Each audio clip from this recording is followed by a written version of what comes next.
كانت أرضا سوداء منتنة الرائحة، سرنا فيها 10 أيام حتى وصلنا إلى مدن خراب فيها حصون يتوسطها جبل شعب منه سد عظيم بينه قوم يقرؤون القرآن. فسألنا عن أخبارها فقيل لنا هي المدن التي خربها يأجوج ومأجوج.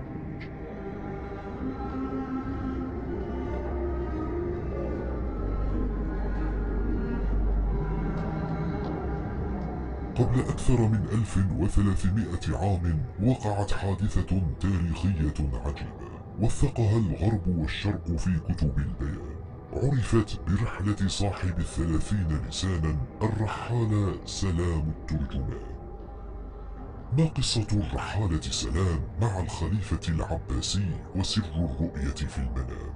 وما هي حقيقة مدينة أيكا العظيمة في الأبواب الحديدية وجبل السماء؟ بل ما هي رحلة 28 شهرا إلى مدن القلاع وأراضي النزاع؟ والسؤال الأهم، أين هو ردم يأجوج ومأجوج؟ سنفتح صفحات التاريخ القديم إلى وقائع غريبة وأراض عجيبة شهد على أثرها الحموي وذكر بيانها الإدريسي، وروى أحداثها رحالة إسلامي لم تروى مثل قصصه في الزمان. هذه قصة سلام الترجمان، قصة الرحلة الغريبة إلى ردم آخر الزمان. في أحد أيام الخلافة العباسية في العراق، وتحديدا عام 232 للهجرة الموافق لعام 722 من الميلاد، رأى الخليفة العباسي الواثق بالله حلما تراءى له فيه أن الردم الذي جعله ذو القرنين على يأجوج ومأجوج قد انفتح، فأفزعه ذلك واستيقظ من المنام وهو لا يكاد يستطيع الكلام، فأشغله الحلم وأثر على هيبته في الحكم، ولم يجد لقلبه مخرجا إلا أن يأمر في البلاد بأشهر الرحالة من العباد، فنصح له القول باسم كان له الأثر والشوق. عرف بالترجمان في 30 لسان، ونودي بين العامة باسم سلام. امتثل الترجمان الذي كان يتكلم 30 لسان بين يدي الخليفة العباسي، فروى له المنام وقال له اذهب وجئني بمكان الردم وحاله وخبره، ثم أمر له بأفراد يسيرون معه وكان عددهم 60 رجلا، وأمر لكل واحد منهم ب50,000 درهم ومؤونة سنة مع 100 من الأنعام تحمل الماء والزاد، فهيأوا أنفسهم سائرين وانطلقوا على بركة الرحمن الرحيم.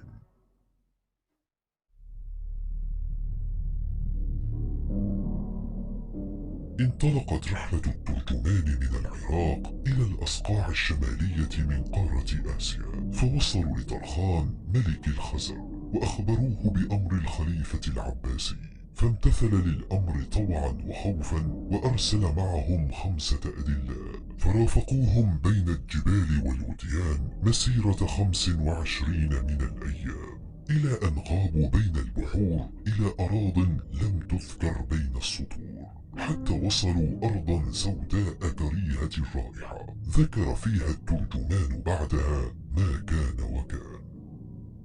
يقول الترجمان: وصلنا لأرض سوداء عجيبة ذات رائحة كريهة، سرنا فيها 10 أيام، ثم وصلنا إلى مدن خراب قطعنا أمصارها في 27 من الأيام، فسألنا عن سبب خرابها فقيل لنا هي المدن التي خربها يأجوج ومأجوج وأفسدوا فيها، ثم مضينا إلى حصون بالقرب من جبل فيه سد عظيم، وبينما نحن نسير بين الحصون وإذ بنا نقابل قوما يتكلمون العربية والفارسية، فعلمنا أنهم مسلمون يقرؤون القرآن ولهم مساجد وكتاتيب، فأوقفونا وقالوا لنا: من أنتم ومن أين أقبلتم وأين تريدون؟ فأخبرناهم أننا رسل أمير المؤمنين، فأقبلوا يتعجبون من قولنا ويقولون: أمير المؤمنين. قلنا: نعم. قالوا: أشيخ هو أم شاب؟ قلنا: شاب. قالوا: وأين يكون؟ فقلنا: العراق، في مدينة يقال لها سر من رأى. فتعجبوا من الكلام وقالوا لنا: ما سمعنا بهذا قط. فطلبنا منهم المشورة عن مكان سد ذي القرنين، فساروا معنا في رحلة طويلة إلى أن دلونا على جبل أملس ليس عليه من النبات شيء. كان مقطوعا بواد عرضه 150 ذراعا، فيه عضادتان مبنيتان من جانبي الوادي. عرض كل عضادة 25 ذراعا، مبنية بالحديد المصقول من النحاس، يتقدمها باب حديدي بمصرعين مغلقين. عرض كل مصرع 60 ذراعا، وفي ارتفاع 70. وقيل لنا أنه بثخن 5 أذرع، وعليه قفل طوله 7 أذرع يرتفع من الأرض 25 ذراعا، وعلى الباب عتبة تبلغ من الطول 10 أذرع. يرأس تلك الحصون وقب من 10 فوارس، مع كل فارس مزربة حديدية، فيجيئون إلى الباب كل يوم اثنين وخميس، ويضربون الباب بالمزاريب الحديدية ليعلم من وراءه أن هناك حفظة عليه، فيسمع من وراء الباب دويا عظيما وأصواتا غريبة، وهم يتوارثون ذلك الباب كما يتوارث الخلفاء الخلافة. وبالقرب من السد حصنان كبيران، كل واحد منهما 200 ذراع، وبجانبهم شجر عملاق لا يدرى ما هو، وبين الحصنين تنبع عين عذبة يوجد على أحدهما آلة البناء التي بني بها الردم، بما فيها من القدور والمغارف وبقايا الحديد. وفي مصرع الباب الأيمن كتبت تلك الكلمات: فإذا جاء وعد ربي جعله دكا، وكان وعد ربي حقا. وأما الجبل من الخارج ليس له متن ولا سفح، ليس عليه عشب أو نبات، وهو مسطح متسع قائم أملس أبيض. فسألنا هؤلاء القوم: هل رأيتم أحدا من يأجوج ومأجوج؟ فأخبرونا أنهم رأوا منهم في ذات مرة عددا فوق الشرف، فهبت ريح سوداء كبيرة فألقتهم إلى جانبهم، فكان مقدار الواحد منهم في رأي العين شبرا ونصفا. ثم يكمل الترجمان بعدها ويقول: صرنا إلى مدينة يقال لها إيكا، لها أبواب من حديد، وفيها مزارع كان ينزلها ذو القرنين بعسكره، تبعد عن السد مسيرة 3 أيام. والردم الذي بناه ذو القرنين هو فج بين جبلين عرضه 200 ذراع، وهذا الفج هو الطريق الذي يخرج منه يأجوج ومأجوج ويتفرقون في الأرض. وأما ارتفاع الجبل فهو كمد البصر.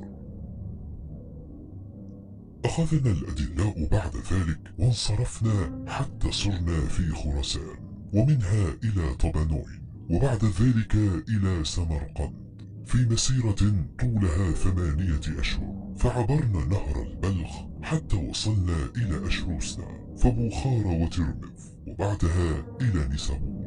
مات من الرجال في الذهاب 22 رجلا، وفي العودة 24 رجلا، وبقي منهم 14 رجلا فقط، ومن الأنعام 23 بغلا، إلى أن عدنا إلى سر من رأى المعروفة اليوم باسم سامراء. فأخبرنا الخليفة بما شاهدناه في رحلة استمرت 16 شهرا ذهابا و12 شهرا إيابا.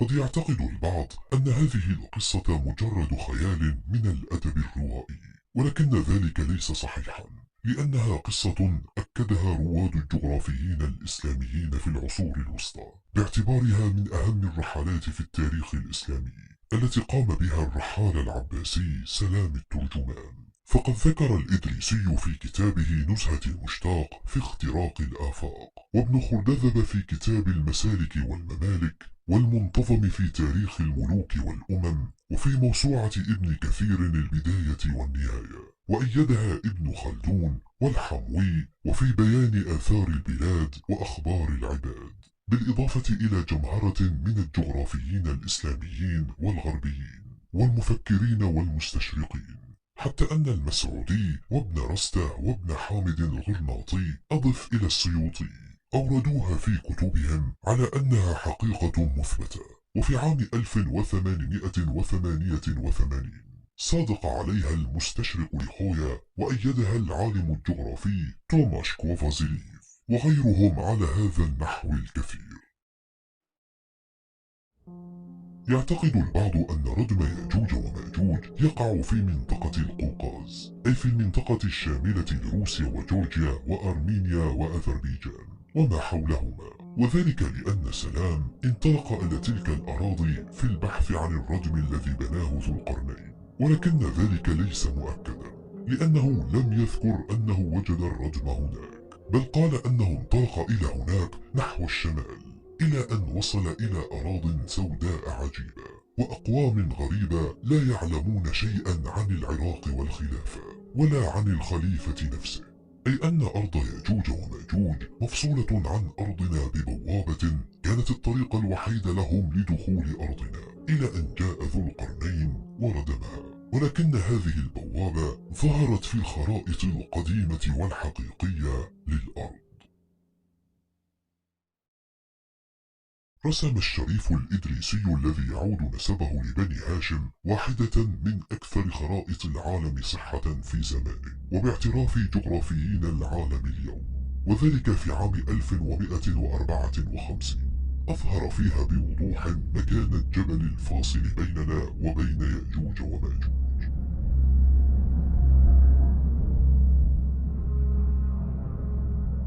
ولكن قبل نقاش الموقع هناك أمر عجيب ظهر على خريطة الإدريسي، هو أن الجنوب في الأعلى والشمال في الأسفل والغرب على اليمين يلاقيه الشرق في الشمال.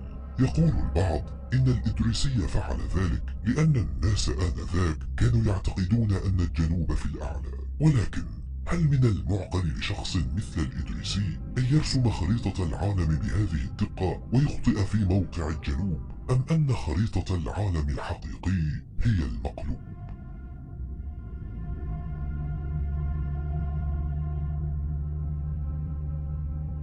هذه الخريطة رسمها الإدريسي بعد رحلة سلام الترجمان تقريبا ب350 عام، ونجد فيها تطابقا تاما لسير رحلة الترجمان، انطلاقا من العراق شمالا وصولا إلى الخزر، ومن ثم الذهاب خلال الأراضي السوداء عبر الجبال والوصول إلى معبر الجبلين. ونلاحظ وجود منطقة سميت الخراب، وهي المدينة التي ذكرها الترجمان. يوجد بعدها سلسلة من الجبال الممتدة فيها معبر واحد كتب على ما خلفها اسما يأجوج ومأجوج. قد يظن الباحث للوهلة الأولى أن هذه السلسلة بالمعبر الواحد هي مكان الردم، ولكن ذلك لا يعقل، لأنها لو كانت أرض يأجوج ومأجوج لاستطاعوا الإبحار عبر المنافذ الأخرى من البحر وصولا إلى الأرض الوسطى. ولكن إذا نظرنا بشكل أعمق للخريطة نجد أن الإدريسي رسم حول الأرض سلسلة من الجبال العظيمة التي تحيط بها، مثل الإسوارة في المعصم، يسميها البعض بجبال قاف والآخرون بجدار أنتاركتيكا. ونلاحظ أيضا أن المكان الذي وضحه على الخريطة باسم يأجوج ومأجوج قريب جدا من ذلك الجدار. وهنا يطرح التساؤل التالي: هل كان يأجوج ومأجوج يأتون من وراء الجدار العظيم أو جبال قاف؟ قد يكون ذلك أقرب للمنطق، لأنها كما مبين على الخريطة جبال تحيط بالأرض وبدون منافذ، وهذا يدل على أن الردم قد يكون في أحد تلك الشعب من الجبال، وبالأخص أن سلام الترجمان قال إنها جبال ملساء بدون نبات وبيضاء. وإذا نظرنا بشكل أعمق في الخريطة نجد أن بعد تلك الجبال لا يوجد أي معلم، مما يدل على أنها أرض غامضة بعد أرضنا. ولكن هناك بعض المفكرين الإسلاميين يقولون إن مكان يأجوج ومأجوج في أرضنا، أي في الرقعة التي حددها الإدريسي في خريطته، وهي مغلقة من كل مكان ما عدا منفذ واحد الذي قام ذو القرنين بردمه وتركهم يموجون فيما بينهم حتى الوعد المعلوم. ولكن خريطة الإدريسي لا تظهر أنه مكان مغلق، بل مفتوح على البحر، والمكان المغلق الوحيد هي أرضنا المحاطة بجبال قاف.